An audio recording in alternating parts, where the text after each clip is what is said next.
Hello students, in the previous lecture we have learnt about certain evidences of cyclic structure of glucose.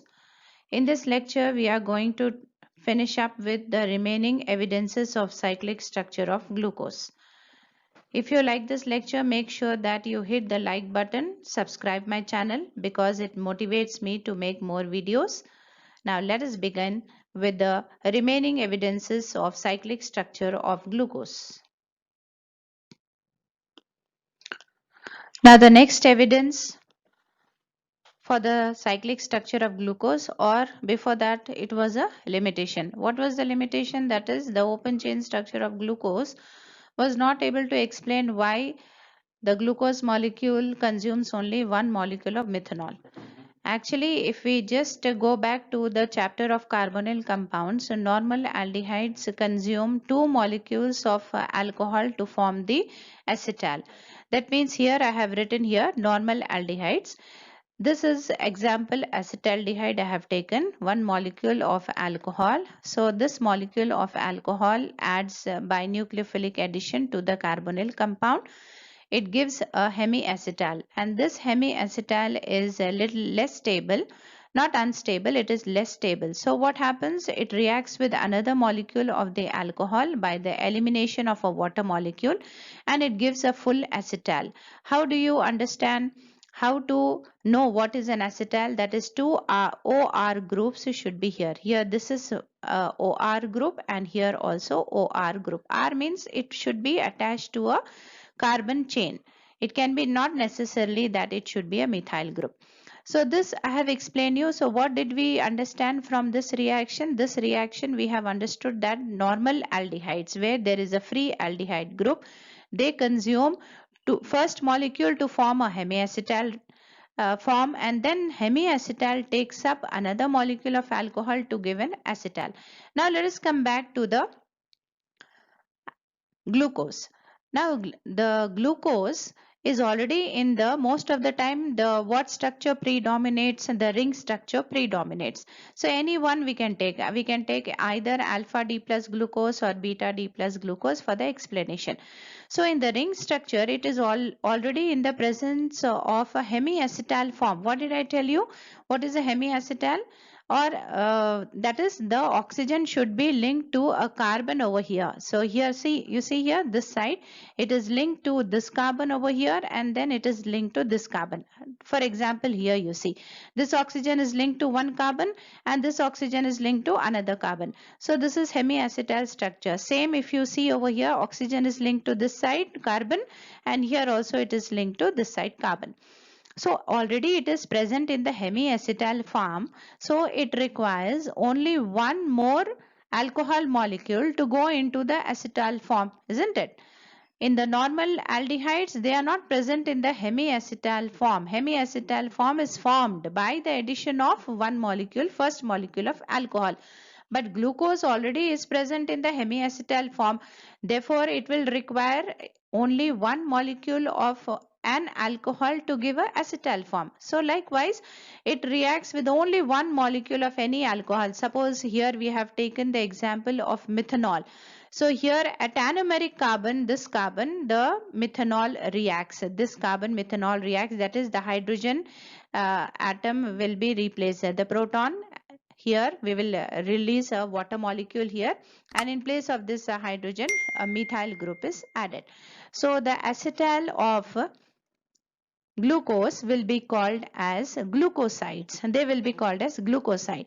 If we take ethyl alcohol here, it will be called as ethyl glucoside. So the acetals of glucose or sugars are called as whatever name you have taken as a sugar, you can write that. Since we have taken glucose here, that is why we are writing glucoside. If you select ethanol here, we will write ethyl glucoside. Since we have selected methanol here, so we are writing methyl glucoside. So what is the evidence we have given? The evidence is glucose is already present in a hemiacetal form. That is why, unlike the normal aldehydes, it requires only one molecule of alcohol to complete a acetal form. The next limitation was glucose reacts with hydroxylamine, but the pentaacetyl derivative of glucose does not react with hydroxylamine. Why? We will see now in the evidence of cyclic structure of glucose.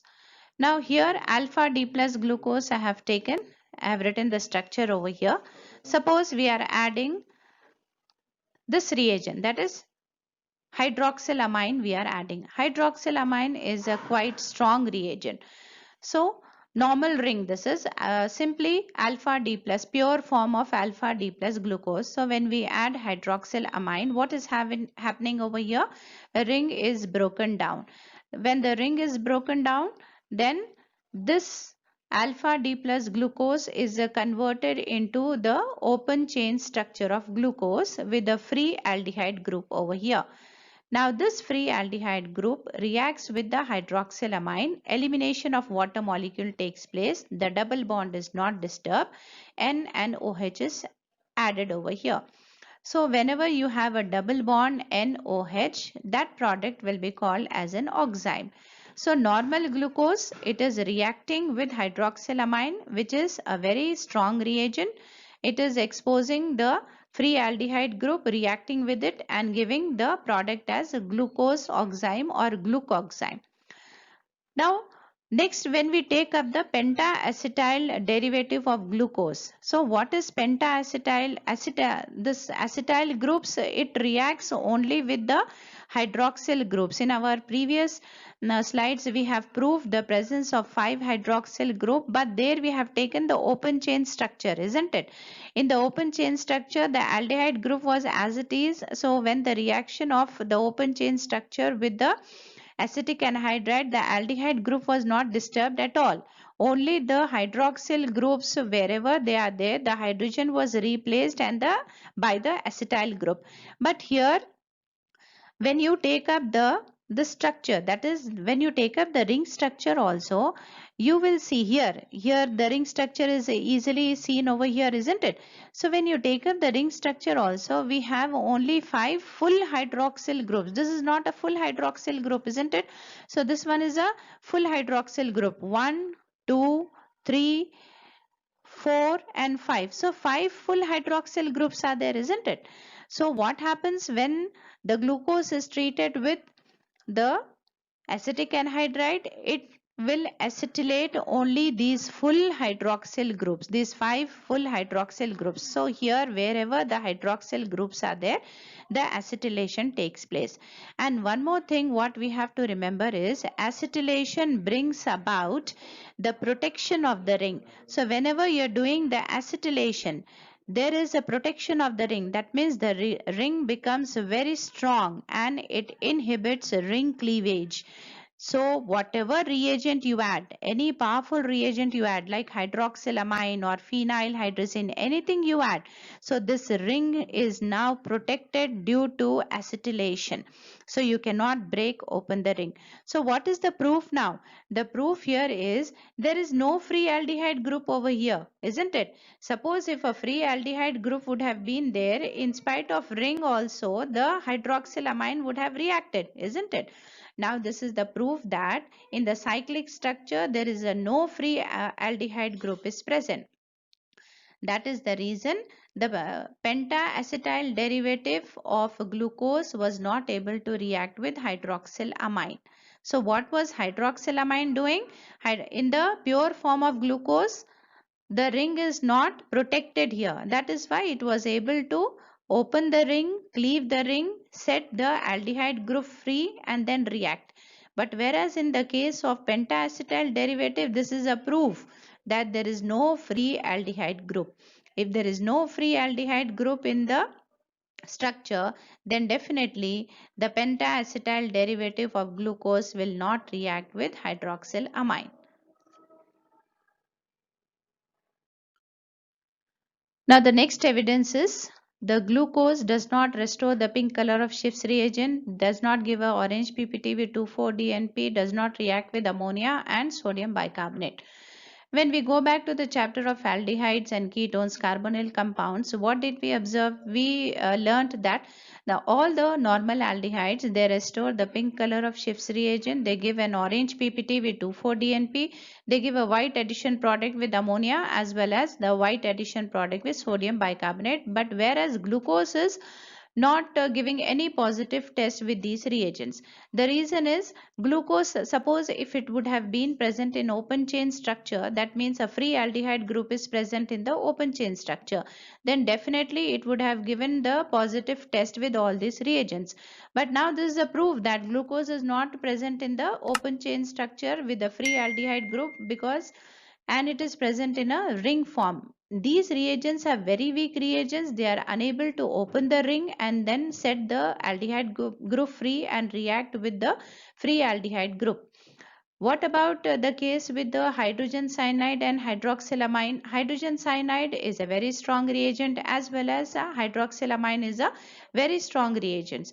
So these reagents were able to cleave the ring, set the aldehyde group free. That means convert this ring form into the open chain form and then react with the that is the free aldehyde group.